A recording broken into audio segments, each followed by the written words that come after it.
alaikum. Kwanza nataka nianze kwa kusema asanteni kwa kuja, asanteni kwa ushirikiano mliotoa kuhakikisha sherehe yangu inaenda vizuri. Mungu awabariki sana. Naomba nisimamishe baba yangu mzazi.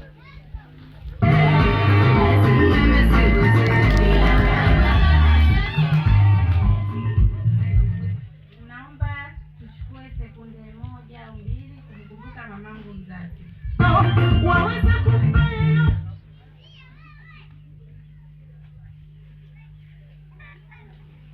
Raha ya milele umpe Bwana,